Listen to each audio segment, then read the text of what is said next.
Starting చెప్పండి అప్పుడు. నా పేరు కిషోర్ బాబు చలసానండి. మేము యూరోప్ నుంచి వచ్చాము.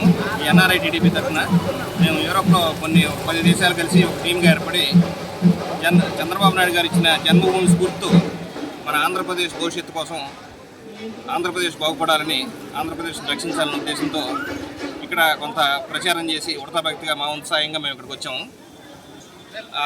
ఆ ప్రక్రియలో భాగంగా నర్సీపట్నంకి వచ్చాము మేము. అంటే మీరు నర్సీపట్నం ఎక్కడైనా అవ్వచ్చు, మీరు అసలు ఈ మోటో ఏంటి మీకు ఎంత తిరగడానికి కానీ కారణాలు? మా మోటో ఏం లేదండి. ఇప్పుడు ఆంధ్రప్రదేశ్ మన సౌత్ ఇండియాలో, దక్షిణ భారతదేశంలో అన్ని రాష్ట్రాల్లో మనం అక్కడున్నాము. ఇక్కడ అభివృద్ధి లేదు, ప్రగతి లేదు.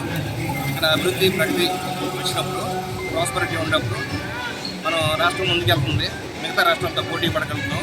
ఇక్కడ ఉండే మన యువత అంతా పక్క రాష్ట్రాలకు తరలిపోతుంది, స్కిల్ అంతా వేరే రాష్ట్రాలకు వెళ్ళిపోతుంది.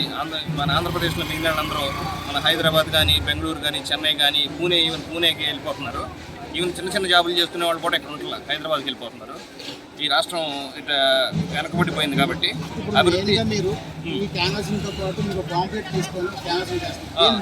దీని మోటో ఏంటంటే అండి, మేము ఇక్కడ మీకు కనపడుతున్నాయి కదా, ఇక్కడ ఎన్ఆర్ఐ టీడీపీ యువతకు వాగ్దానం అనేది మేము తీసుకున్నాము.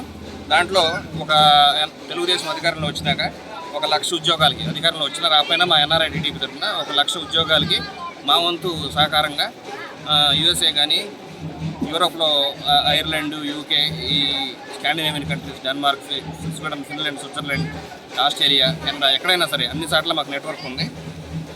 అక్కడ ఉండే వాళ్ళ ఇదితో ఇక్కడ వాళ్ళకి స్కిల్ డెవలప్మెంట్ ట్రైనింగ్ ఇచ్చి ఉద్యోగాలు తెచ్చుకునేటట్టు మేము హెల్ప్ చేస్తామండి. దానికి ప్రతి నియోజకవర్గానికి ఒక ఎన్ఆర్ఐ ఆఫీసు పెడతాము, అది ఒకటి ఉంది.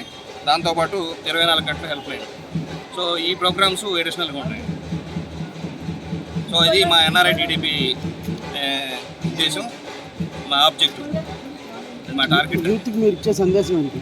యూత్కి మేము ఇచ్చే సందేశం ఏంటంటే, మన రాష్ట్రాన్ని రక్షించుకోవాలి. ఈ రాష్ట్రం మీ భవిష్యత్తు. మేము వెనక ఒక 30-40 ఇయర్స్ క్రితం ఇక్కడ చదువుకుని వేరే కంట్రీకి వెళ్ళాము. మేము కూడా చిన్న చిన్న రైతు కుటుంబాలను చూస్తున్నాము, కష్టపడ్డాము, చదువుకున్నాం, పైకి వెళ్ళాము. ఇప్పుడు కొంచెం ఆలోచన పక్కదారి పెట్టింది, దాన్ని మనం సరి చేసుకోవాలి. సంక్షేమం ఒకటి ఉంటే సరిపోదు. ఒక చిల్లు జేబులో కాయిన్లు ఎత్తే ఏమవుతుందంటే పడిపోతాయి. అలా కాకుండా ఈ తెలుగుదేశం అంటేనే ప్రగతి, పసుపు అంటేనే ప్రగతి. సైకిల్ అనేది మనం చూసుకుంటే బ్యాక్ వీల్ అభివృద్ధి అయితే, డెవలప్మెంట్ అయితే, బ్యాక్ వీల్ బాగా తిరిగితే ఫ్రంట్ వీల్ ఆటోమేటిక్గా తిరుగుతుంది. సంక్షేమం అనేది ఫ్రంట్ వీల్ అనుకుంటే, బ్యాక్ వీల్ అభివృద్ధి అనుకుంటే మన రాష్ట్రానికి పెట్టుబడులు రావాలి, పరిశ్రమలు రావాలి. ఆటోమేటిక్గా యూ విల్ బి ఎంపవర్మెంట్ కావాలి. కానీ ఊరిని డబ్బులు తీసుకుంటే అప్పులు పాలు అయిపోయి రాష్ట్రం ఇంకా అట్టడుగు స్థాయికి వెళ్ళిపోతుంది. దాని నుంచి రాష్ట్రం బాగుండాలని మాకేమి టాంజిబుల్ బెనిఫిట్స్ లేవు. ఇక్కడ మేము వేరే కంట్రీలో సెటిల్ అయ్యాం. మేమంతా అనుకునేది మా మోటో ఏంటంటే, ఆంధ్రప్రదేశ్ బాగుండాలి, మా ఊరు బాగుండాలి అనేది ఉంది. సో ఇది మాకన్నా కూడా ఇక్కడ ఉండే ప్రజలకి, ఇక్కడ ఉండే యూత్కి మీ భవిష్యత్తు, ఇది మీ భవిష్యత్తుని మీరు కాపాడుకోవాలి. ఆ ప్రక్రియలో భాగంగా ఇక్కడ వాళ్ళందరికీ మేము కూడా ఎక్స్ప్లెయిన్ చేసి మీ భవిష్యత్తు మీరు చేసుకుంటారని చెప్పి మేము చెప్తానికి, ప్రచారం చేయడానికి కూడా పూర్తిగా మా వంతుగా మేము వచ్చాము. అది జాబ్ కావాలంటే బాబు రావాలి, అది ఓకే.